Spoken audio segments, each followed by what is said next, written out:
সাধারণ মানুষকে শুধু হয়রানি করা হচ্ছে, শুধু হয়রানি করা হচ্ছে। এসআর নামে বাদ দেওয়া হচ্ছে। সুপ্রিম কোর্টের আইন হিসাবে এসআর করতে হবে।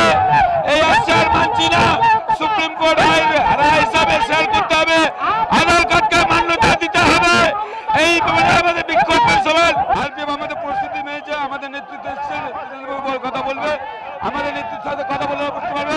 আরপিএফ আমাদের কথা মেনেছে, আরপিএফ প্রস্তুতি নিচ্ছে রায়টার মানা যাবে এ বলে আমরা উঠেছি।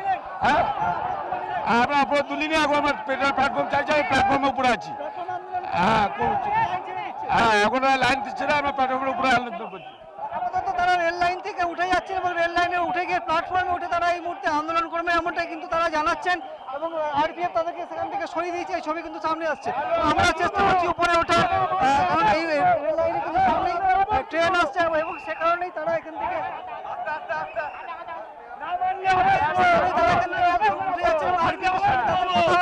আরপিএফ তাদের এখান থেকে উঠে যেতে বলেছেন, তারা সাময়িকভাবে রেল লাইন ছাড়ছেন, তবে চালাবেন এমনটাই কিন্তু আন্দোলন করতে পারা যাচ্ছে।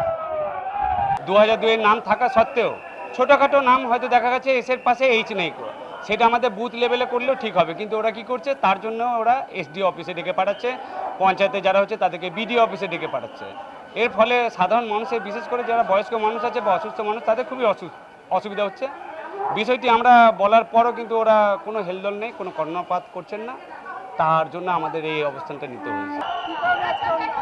আজকে আমরা এসেছি খেলাকে বন্ধ করা যায়, সেই জন্য আমরা এসেছি, যাতে মোদী সরকারের নোংরা খেলাকে বন্ধ, কারণ প্রত্যেক সাধারণ মানুষকে হয়রানি করে ইচ্ছাকৃত করে তাদের নাম এসআর থেকে বাদ দেওয়া হচ্ছে।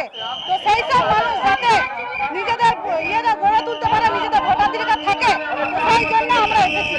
আর এখানে দেখুন রেলের যারা আছে তারা প্রত্যেকে আমাদেরকে মানা করছে, প্রত্যেকটা কর্মী আমাদেরকে ডিস্টার্ব করছে। আমরা সাধারণ মানুষের জন্য আজকে এসেছি। আমাদের যে মনে ক্ষোভ এবং অন্যায়ভাবে যে হিয়ারিং এ আমাদের ডাকছে, সেই ক্ষোভের জন্য আমাদের এই বিক্ষোভ। আপনারা তো রেল অবরোধ করলেন, এটা সাধারণ মানুষের আরো সমস্যা। রেল অবরোধ হলে সাধারণ মানুষের তো সব কিছুতেই সমস্যা। ওখানে যে ডেকে 12টায় ডাকে রাত 8টা পর্যন্ত, সেটাও তো সমস্যা হয় না, সেটা সমস্যা হয় না। যাত্রীদের তো একটা ধরুন রেল অবরোধ, এইভাবে যাত্রীদেরও প্রতিবাদ জানাতে হবে, তারাও আমাদের সঙ্গে সামিল হোক, হয়ে তারা প্রতিবাদ জানায় যে হ্যাঁ এটা ন্যায্য প্রতিবাদ। তারাও, আমরা তো ঘন্টার পর ঘন্টা অবরোধ করছি না, যাত্রীরা আমাদের সঙ্গে 5 মিনিট সময় দেবে, তারাও প্রতিবাদ জানাবে, আমরা চলে যাব।